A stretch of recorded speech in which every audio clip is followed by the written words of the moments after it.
Hello,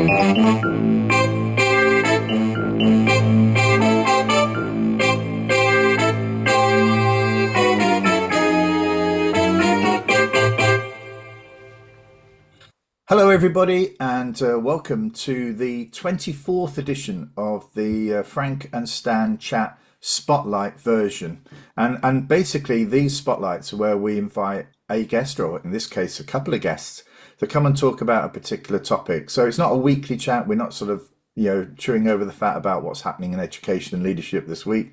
This is really just pointed at a particular project or some work that colleagues are involved in. So I'm delighted to welcome Ellen Mukwewa with us this morning. Hello, Ellen. Hello, Frank. Yeah, Hello, yeah, Stan. yeah. And Michelle Baker. Hello, Michelle. Hi, Hello, Michelle. Frank. Hello, Stan. Yeah. Well, thank you both for joining us. Just to give a little bit of background before we go to Stan, is I met Ellen at the an annual conference organised by the Association of Education Advisors at Manchester Airport. I was speaking that day, and Ellen was one of those sort of welcoming faces that you see at conferences. And we had a brief chat, and we've connected after that. So it's great that. And I suppose the story is, if you go to these conferences where you don't know anybody, just be brave and go and speak to somebody, and you never know where it ends up. But anyway, before we go back to our guests, how are you this morning, Stan? I'm fine this morning. I'm intrigued and interested into where we're going to go with this. Yeah, I've no idea either. These are the best chats, though, aren't they? These, Yeah, they are. because these for us are the best bit of professional development we get. And do you know what? It's entirely free, which is fantastic. So let's go to Ellen first. Ellen, just do a little bit about who you are and what you're involved in. Okay. Hello, everyone. My name is Ellen Mukwewa. I work as a school improvement consultant at my own company called Morale Consulting Limited. I work exclusively with one type of organization, non-association independent schools. And I have been involved in setting up another organization with Michelle, a not-for-profit organization to support and represent non-association independent schools. It's called NAISA, which stands for Non-Association Independent Schools Alliance. Ah, right, right. And Michelle, what's your position? You're obviously in a school there. Tell us more. Okay, so I've worked in education for quite a few years now, over the decades, and I've worked in mainstream. I've worked in free schools for AP children, and then I moved on to non-association independent schools. And the landscape in non-association independent schools is completely different to any other education environment. And we have some of the most vulnerable pupils with us, but we don't get government funding. And we're also quite isolated because we're not invited to the conferences. We're not invited to the Ofsted updates or the HMI updates. And after moaning about it for many years to Ellen about the isolation, because a lot of independent schools are individual schools, standalone schools, Ellen said basically, let's do something about it. So that's how the Non-Association Independent Schools Alliance came together. And it is an alliance. We're not profit making. We are there to support the non-association independent school leaders, whether that be head teacher, proprietor, Senko, DSL. Because at the moment, you've probably got one maths teacher, one English teacher in your school, and they've got nobody to turn to moderate or speak to about any changes in legislation or curriculum. And so what we want to do is build an alliance where we can work together to work smarter, not harder, because we all write the same policies across the country. Why are Yes. we not just writing one and amending it? It just seems daft that we haven't done this before. And as I say, that's support for head teachers, because we have the pressures of the proprietors pushing us for numbers, and then we've got the local authorities who are funding wise strapped for cash, and getting the right child into the right placement is very, very difficult. And there are a lot of young people who are out of school for an awful long time because their education hasn't been sorted. And we don't get our children all in September, we get them over the year. And unfortunately, you can lose pupils over the year because we might not be able to meet their needs, but Yeah. we we try our very, very best to put in the nurturing, supportive environment around them that they need, as well as the academic. So, just I suppose for you're engaged in this area, you know it really well, but Do many they? people don't. You know what I mean? Can you? I mean, I know the answer to this, but I'm asking it as a sort of an uninformed person.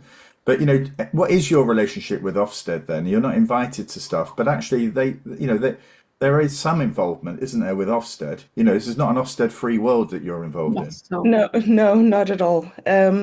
We are independent schools, but unfortunately, we do not belong to any of the 7 associations of the Independent Schools Council.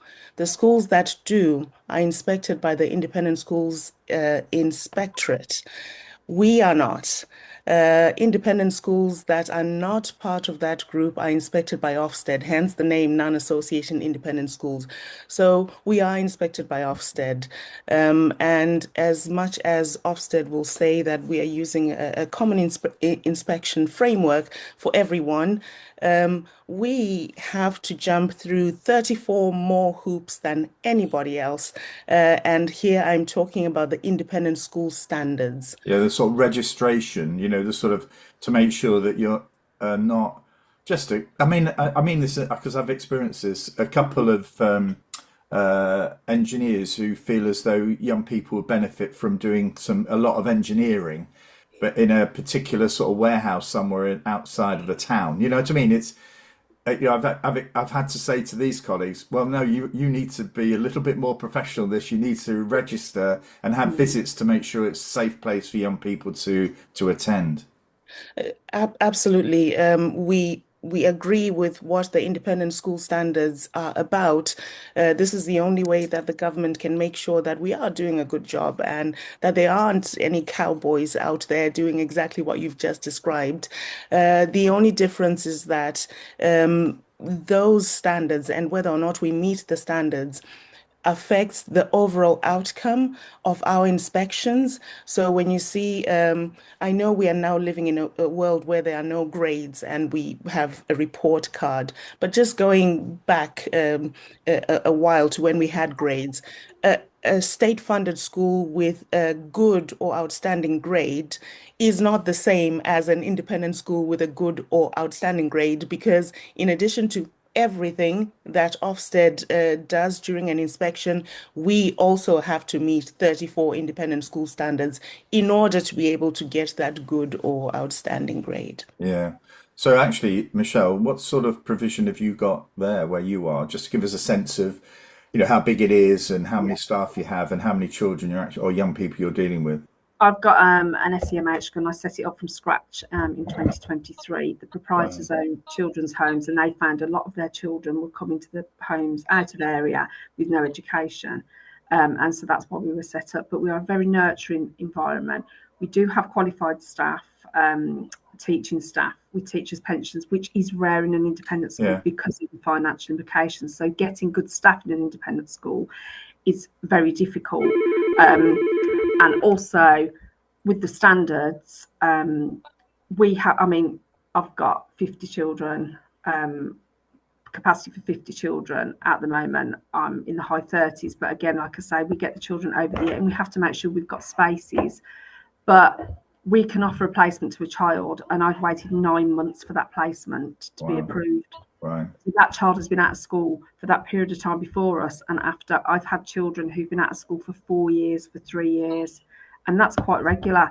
So people, not only do we have to teach them, do we have to support the mental and social emotional needs, what we have to do is engage them back into education, and a lot of them travel for over an hour.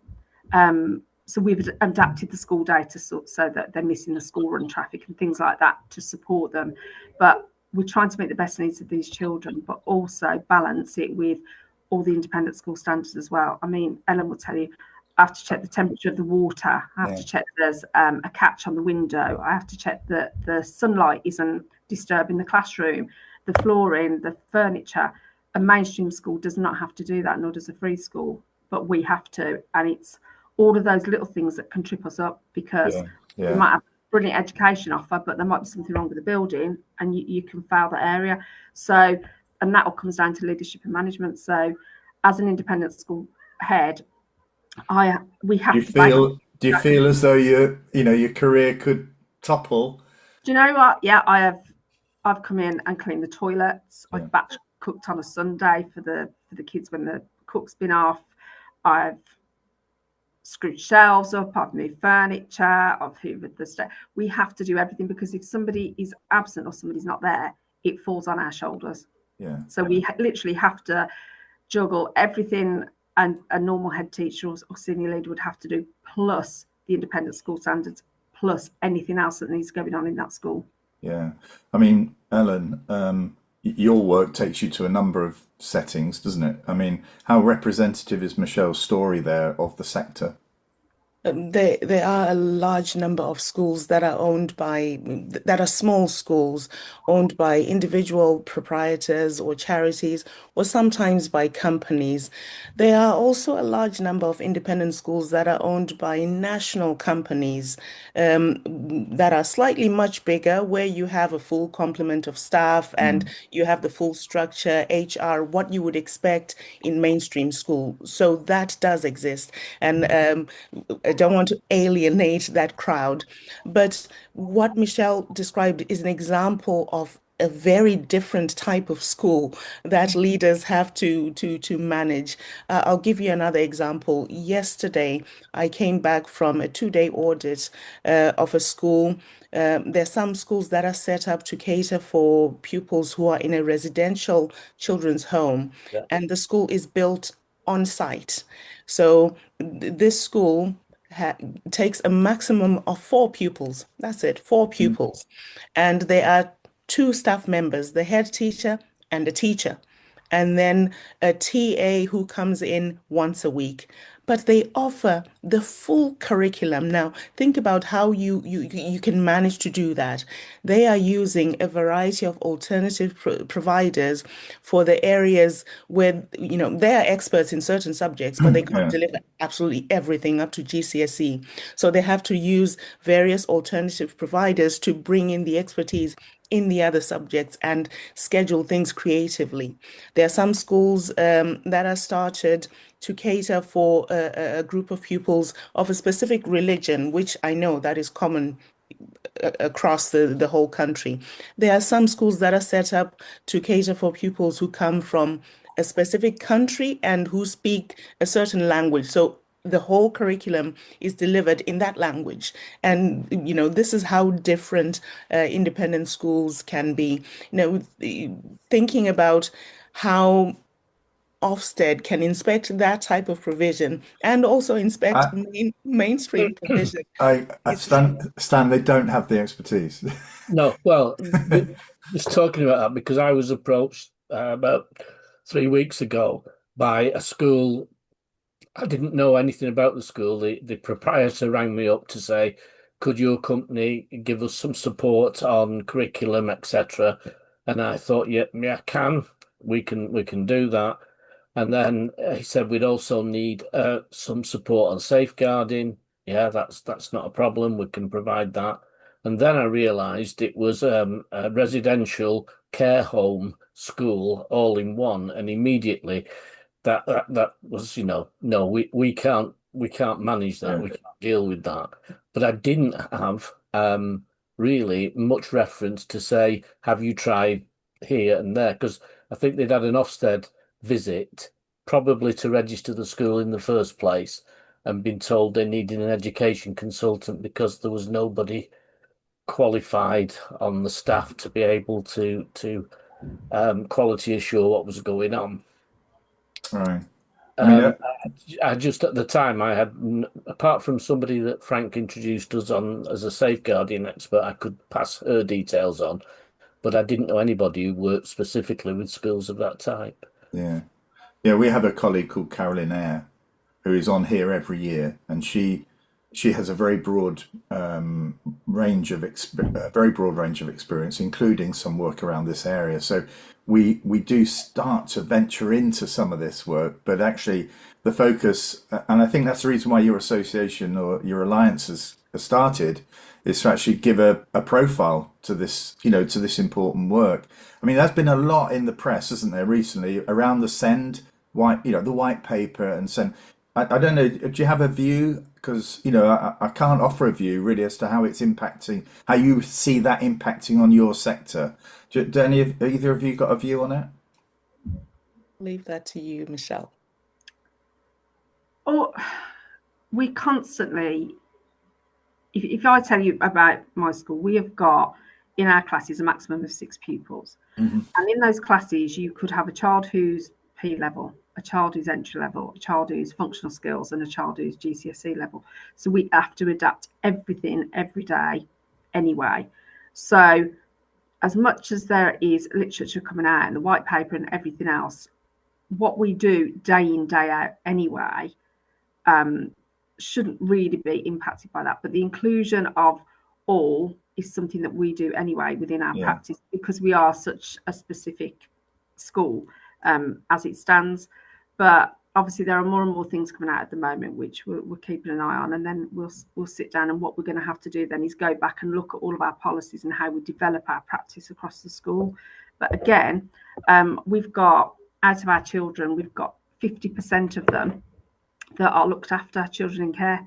Yeah. And my designated teacher is having to be taken off her teaching duties to be able to do all the PEPs and everything like that. So it's all well and good, all these white papers and things coming out for a very small school like us. Yeah.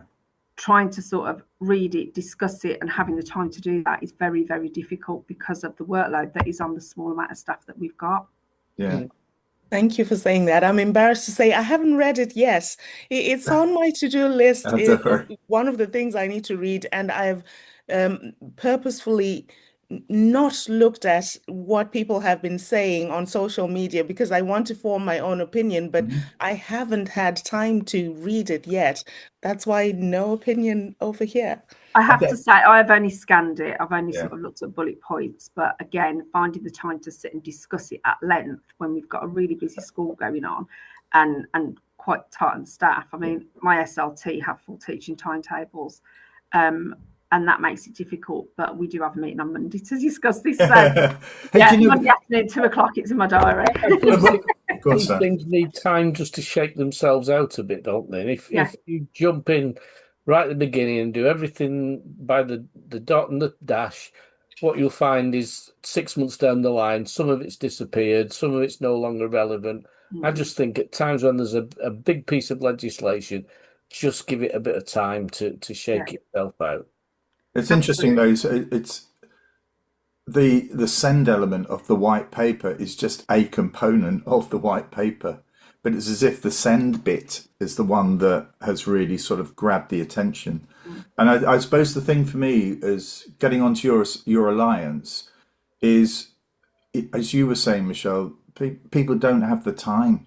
It's not as if I've got a spare hour. I can go through that paper and then go online and put my comments in. But that's something that an organisation like yours can perform that function, can't you? To sort of, you may even be able, I mean, I know that the NHT were criticised about the Ofsted consultation in that they basically said to primary heads, that actually, we know you're really busy, but here's some responses. If these align with your own views, use these words.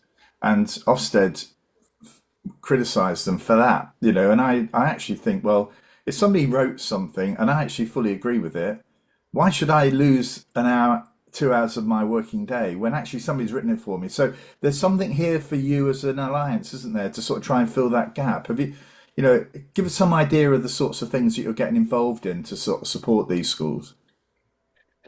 I agree. That is one of the things that we will be offering. Right now, neither of us has read this paper in detail because we are doing our full-time jobs and trying to set up this conference. But when the Alliance is running, we will have partnerships with people who work in various sectors. So we will have partnerships with safeguarding experts. We'll have partnerships with people who read policy so that when something like this happens, there is someone who can read through it, because that is what they do as part of their day to day, and they can give us a condensed version of what that means for the sector.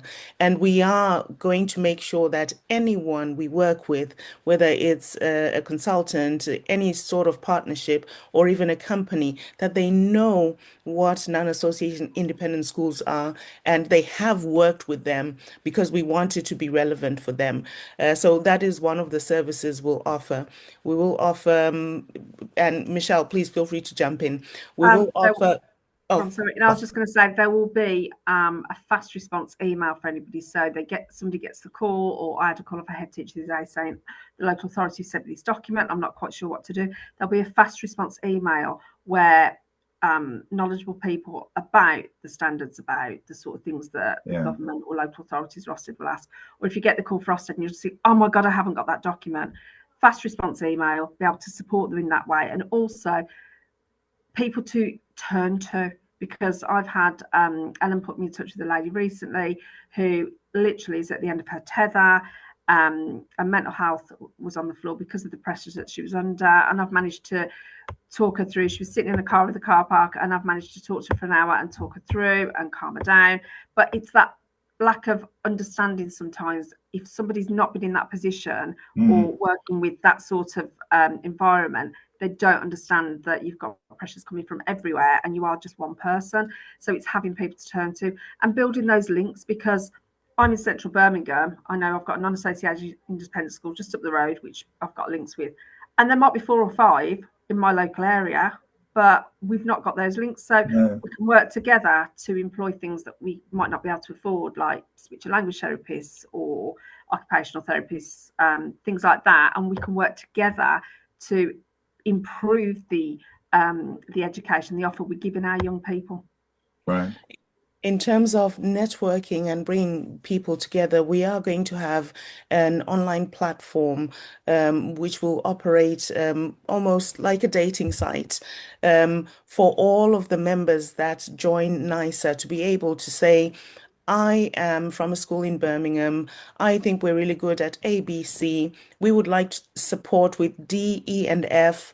And there's an algorithm that searches everyone on the database and tells you these are your matches. And then you can reach out and make partnerships that way. Because at the moment, there isn't a place to go. I spoke with a head teacher a while ago who said, Ellen, I've come from mainstream. And if I wanted to see outstanding practice, I knew I would go here, there. There were networks that are already set up, but there's nothing in this sector. So manually introducing people based on who you know. But in this case, everyone who will be a member will have access to everyone who is there, depending on what they require. We will be publishing a monthly newsletter. We will be delivering training around compliance. We will offer access to independent professionals who can act as, your panel members when there's a complaint, or who can carry out an independent investigation. On our website, our membership page will be going up very soon, and it will be absolutely clear about everything that's on offer for the members. But there will also be a lot that we're offering to the sector, even if you're not a member. Right. We're also, in addition to that, we are going to be offering half-term forums for DSLs, for Senkos, for head teachers, so that and then sort of trying to develop the subject specific ones as well, so that they can moderate work and things and speak to other professionals. And I think that's really important, because you might have a DSL who's got something land on their desk and they literally haven't dealt with it before and they're not sure, and sometimes you just need somebody who's dealt with it before, or somebody who's more experienced, who you can turn to and say help. And that's the point. When we need support, that is what the Alliance will do. The support will be there for us, and the knowledge, and that the kindness that we need sometimes of other people, just to give us that support. That's a word that Stan likes, isn't it? He likes the word kindness. One of the questions is, how many schools are you talking about in this, and what will it grow to? What's the national figure? The national figure, according to Ofsted inspection statistics, is just over 1,100 schools. Wow. Right. Yes, and about 65% of those are independent special schools. There's a very small percentage that are religious schools, and everyone else is in the rest of the mix. So how's the sector at the moment? What's the health of the sector? Looking at the inspection results from the last academic year, um, unfortunately, unlike the mainstream sector where the grades disappeared in September 2024, They're still there for you.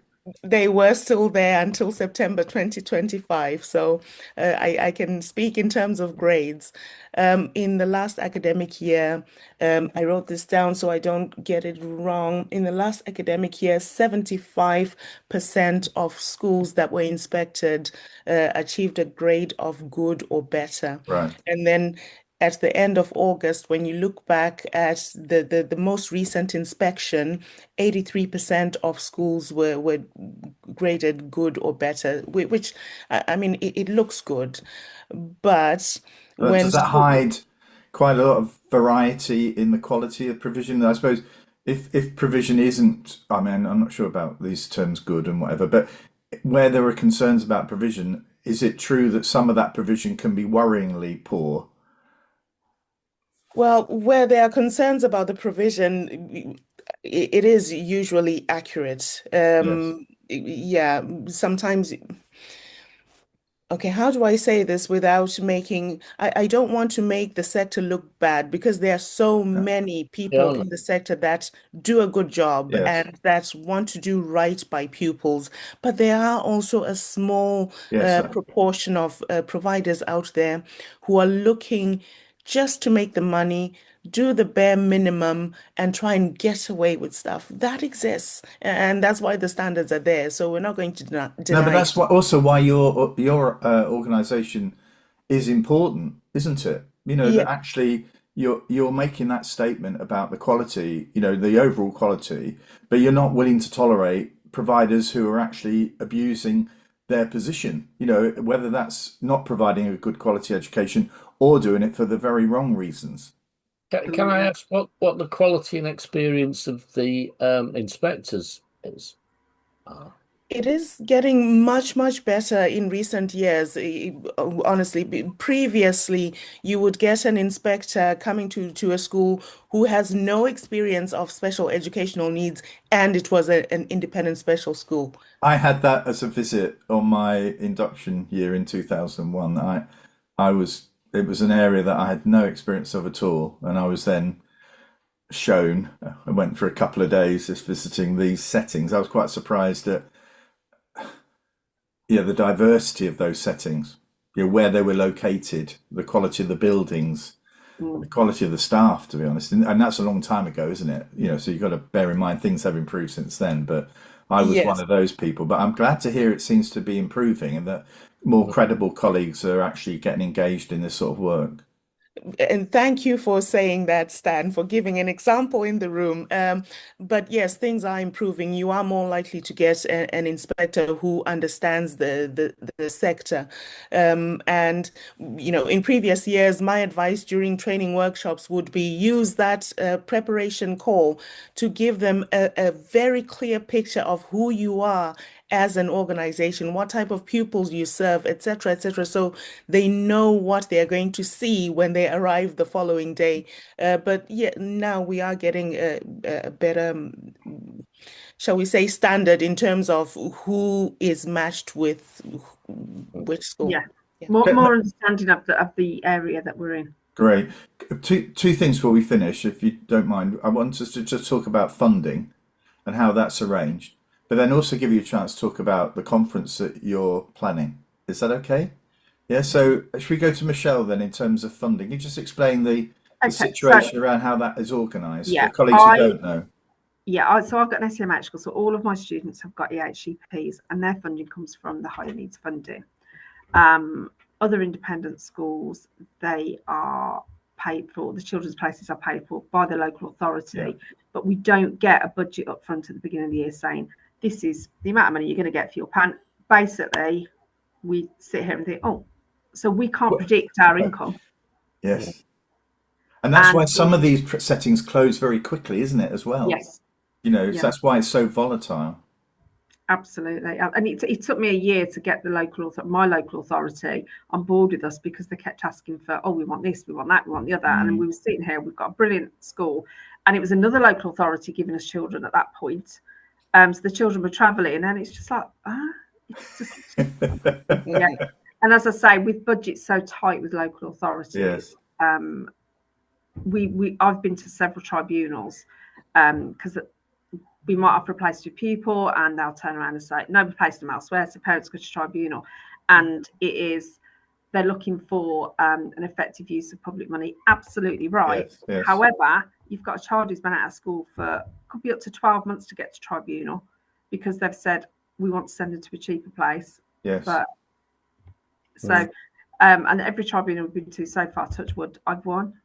Right. Because we are the right place for the child and we can meet the child's needs. Yeah. Okay, Ellen, you've got a conference coming up, haven't you? Or at least you were telling me about it when we last spoke. We do.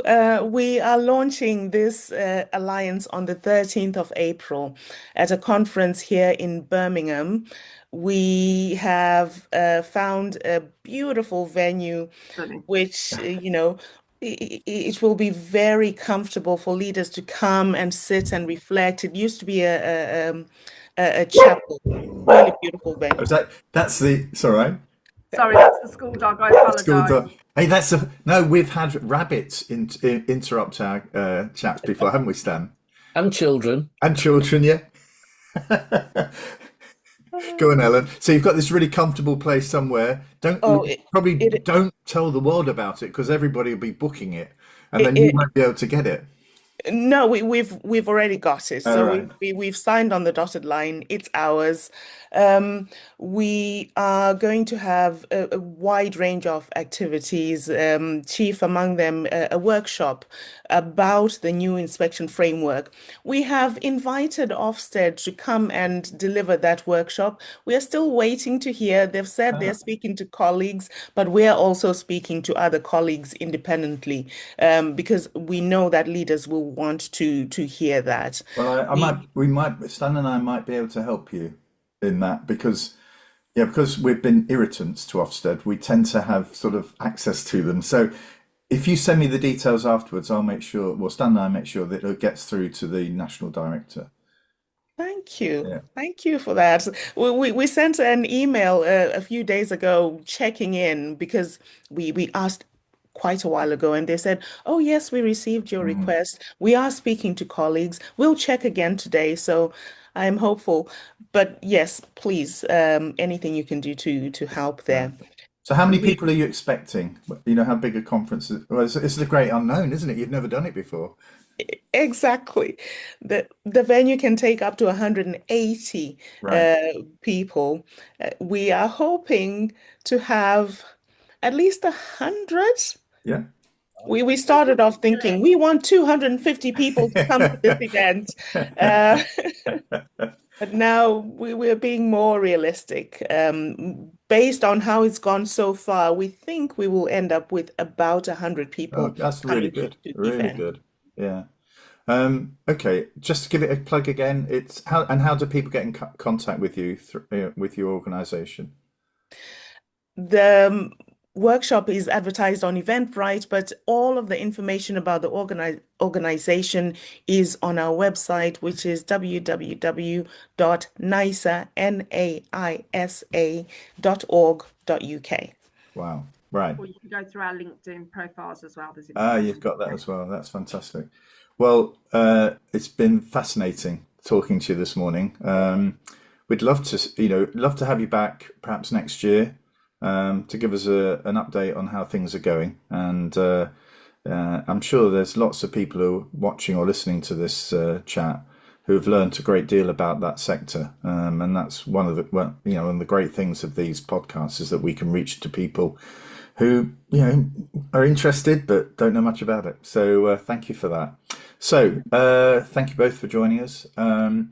We have another weekly Frank and Stan chat next Wednesday. So That'll be our 253rd edition, I think, or 254. I lose count, actually. But actually, we never thought, colleagues, that we'd get to this stage. This was a bit like the way your organisation is starting. You've no idea what you're setting up and where it's going to lead to. But for us, it's been a pleasure to meet people like yourselves and for Stan and I to keep in contact with each other. So until then, we say goodbye and thank you again. Bye-bye, everyone. Bye, and thank you for inviting us. Thank you. No problem at all, Ellen and Michelle. It was a pleasure. Bye.